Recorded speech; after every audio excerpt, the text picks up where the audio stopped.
Resolveremos el ejercicio número 9. Dice que un bloque de 100 kilogramos, entonces, descansa sobre un plano inclinado de 30 grados. Entonces, este plano inclinado, 30 grados, tenemos un bloque de 100 kilogramos.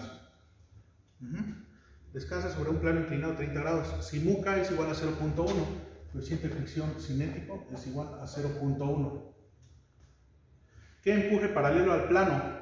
Este es el plano inclinado, ¿verdad? Este sería el empuje que es paralelo al plano precisamente y dirigido hacia arriba, está dirigido hacia arriba.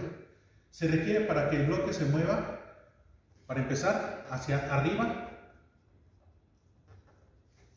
a velocidad constante.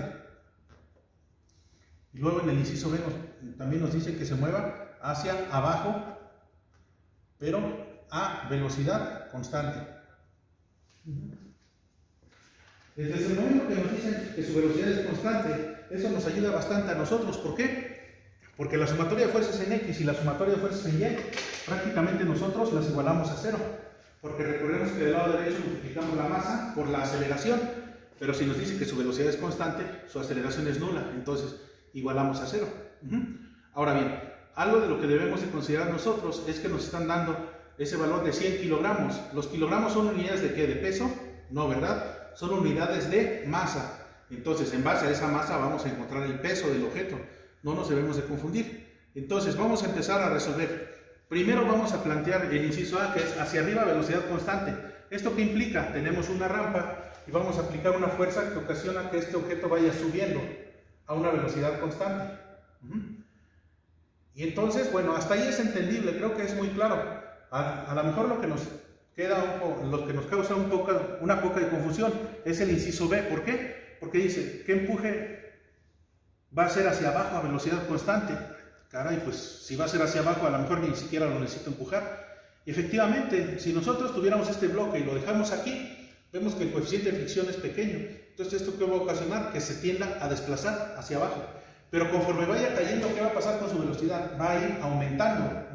Entonces, aquí va a empezar con una velocidad pequeña, conforme vaya bajando va a ir aumentando, aumentando cada vez más su velocidad y se requiere que se mueva hacia abajo pero a una velocidad constante.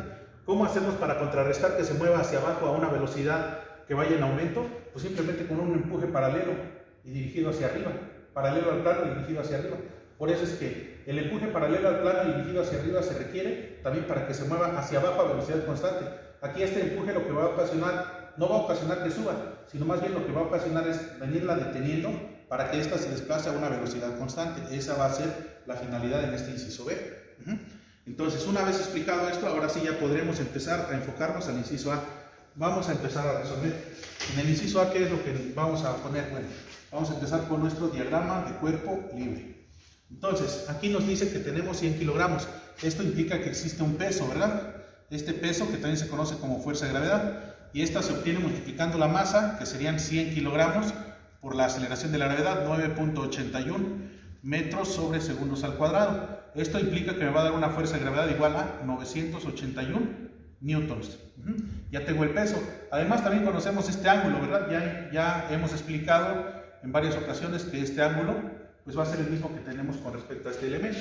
En este caso son 30 grados. Ahora, ¿qué otro dato más tenemos? Bueno, ya pusimos el peso. Primero vamos a ocasionar que este objeto se mueva hacia arriba. Entonces el empuje es hacia arriba, ¿verdad? Este empuje P. Si se va a mover hacia arriba, ¿hacia dónde va a actuar la fricción? Pues va a actuar hacia abajo, ¿verdad? Entonces actuaría en esta dirección. F. ¿Y qué es? Pues es FK, porque lo que me están dando es mu K. Sabemos que está en movimiento. Otra vez, ¿qué elemento nos falta? Pues nos falta lo que es la fuerza normal. Y esa fuerza normal siempre es perpendicular a la superficie de desplazamiento. Si esta es la superficie de desplazamiento, mi fuerza normal va a ser perpendicular. Aquí la vamos a tener. Esta sería mi fuerza normal. Este es mi eje Y positivo. Y como hacia acá va a ser el movimiento, este va a ser mi eje X positivo. Entonces, una vez que tenemos esto, ya vamos a proceder ahora ¿a qué? Pues vamos a proceder a hacer nuestra sumatoria de fuerzas en X y en Y. Vean que aquí, esta fuerza de gravedad, esta que tenía aquí, la puedo descomponer tanto en X, esta que sería F, GX, y también la puedo descomponer en esta otra, que sería su componente en Y. Esta que sería F, G, Y. En lugar de tener esta, ¿están de acuerdo? Es lo que hicimos en el ejemplo anterior. Para esto, pues vamos a multiplicar cada una por lo que le corresponda. Por ejemplo, aquí para obtener FGX, ¿qué es lo que vamos a hacer? Vamos a multiplicar ¿cuánto? La fuerza de gravedad, que vale 981. ¿Por qué? ¿Por el seno o por el coseno? Pues por el coseno, ¿verdad? Por el coseno de 30 grados. Y para FGX, vamos a multiplicar FG, que sería 981, por el seno de 30 grados. Entonces, al hacer estas operaciones, de una vez podemos obtener sus valores. Y ya teniendo sus valores, eso me va a ayudar bastante para poder continuar resolviendo. Entonces sería 981 por el coseno de 30, eso me da igual a 849.57. Y estos son newtons.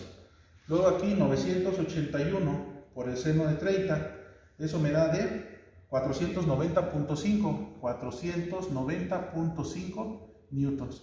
Y ya tenemos esos valores. Entonces, si queremos, en lugar de eso, pues ya quitamos estos valores, ¿verdad? Ya no tiene caso ponerlos.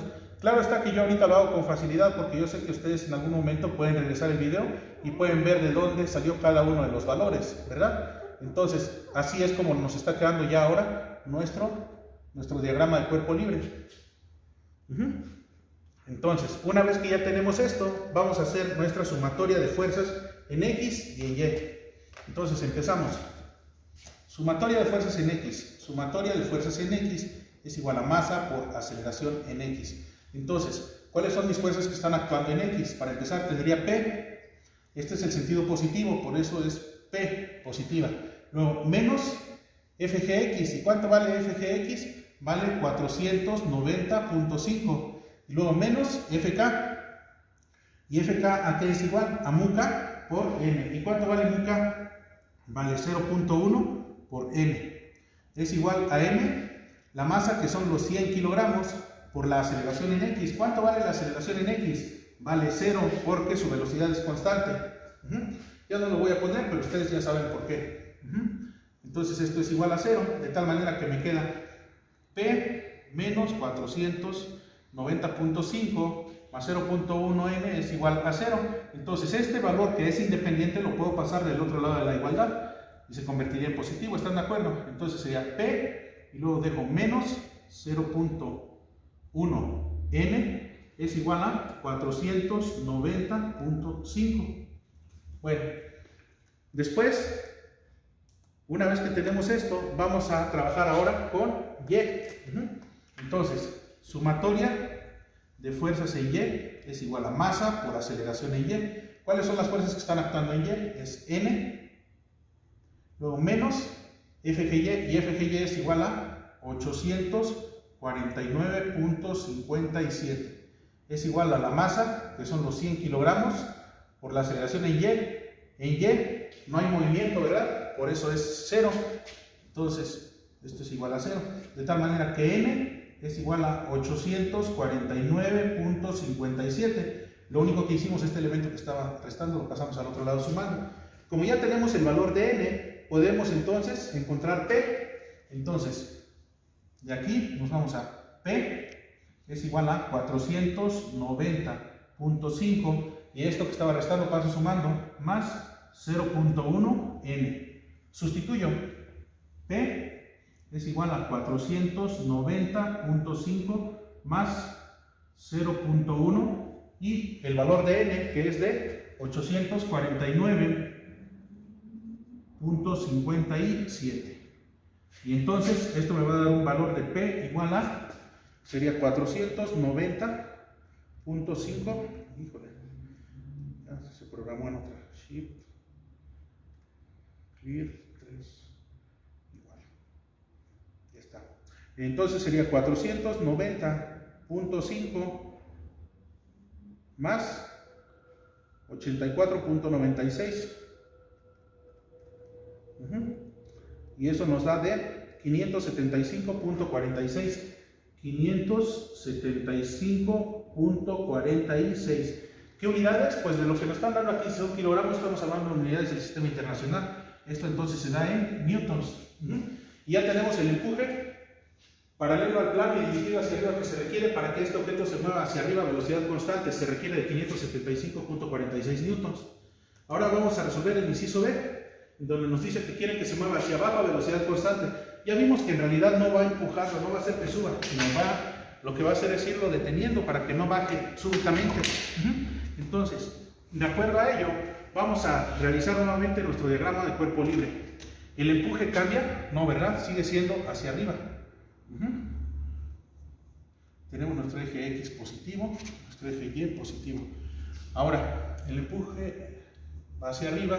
Entonces, al ser hacia arriba nuestro empuje, nuestra fuerza de fricción va en dirección opuesta, ¿verdad? F, K. ¿Están de acuerdo? Entonces tendríamos N, que es una fuerza normal. Y luego tendríamos aquí el peso. El peso FG, ya vimos cómo se saca, es 9.81%, 981 newtons. Este ángulo sigue siendo de 30 grados. Entonces, vean, aparentemente ahí ya estamos bien con nuestro diagrama de cuerpo libre.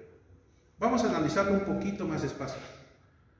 Nos dice, ¿qué empuje paralelo al plano y dirigido hacia arriba se requiere para que ahora el objeto se mueva hacia abajo?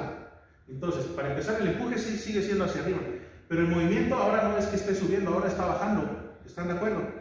Entonces, si está bajando, ¿hacia dónde debe de ser la fuerza de fricción? Si está bajando, la fuerza de fricción va en dirección opuesta. Es decir, ahora nuestra fuerza de fricción debe de ir en este sentido también. Esta es FK. Entonces, vean que esto estaba mal planteado. Ahora sí ya está correcto, ¿verdad? Tanto P como FK, los dos van a estar hacia arriba. El movimiento natural de este cuerpo va a ser hacia abajo. Ahora bien, aparte de eso, ¿la fuerza normal está bien así? Pues sí, ¿verdad? Porque siempre es perpendicular al plano. Lo que también podemos hacer aquí es que esta fuerza de gravedad o peso, en realidad ya vimos cómo se obtenían las componentes. ¿Cambian en algo el valor de esas componentes? No, ¿verdad? Porque el ángulo es el mismo, el peso es el mismo. Entonces, en lugar de poner este valor, ya ponemos de una vez el valor de sus componentes. Esta que sería fuerza de gravedad en X, que es igual a 490.5 newtons. Y la fuerza de gravedad en Y, también la conocemos, fuerza de gravedad en Y, es igual a 849.57 newtons. Entonces ya tenemos estos valores, ahora sí ya está correcto, ¿verdad? Nuestro diagrama de cuerpo libre, ya podemos empezar a trabajar. Entonces, nuevamente tendríamos sumatoria de fuerzas en X es igual a masa por aceleración en X. Fuerzas en X, para empezar, P es positiva, más FK es igual, no, sería P positiva más FK menos FGX es igual a masa por aceleración en X. Lo que vamos a hacer es sustituir sus valores. P, no lo conocemos, más FK. FK es igual a MUK, conocemos el valor de MUK que vale 0.1 por N, menos FGX que vale 490.5, es igual a la masa 100 por aceleración, que es 0 porque se va a mover abajo, pero también es a velocidad constante. Esto implica que es igual a 0. Entonces, de aquí lo que vamos a tener es esta primera ecuación, sumatoria de fuerzas en Y es igual a masa por aceleración en Y. Entonces tendríamos N menos 849.57 es igual a 0, ¿verdad? Ya vimos que no hay movimiento en Y, por lo tanto se anula. Entonces N es igual a 849.57. Entonces lo que tendríamos que hacer ahora, ya nada más sustituimos aquí, P es igual a 490, que es este valor. 490, lo paso del otro lado de la igualdad, 0.5 menos 0.1 por N, N que vale 849.57. Entonces P es igual a 490.5 menos 84.96. Bueno, entonces continuamos en el siguiente para concluir este ejemplo.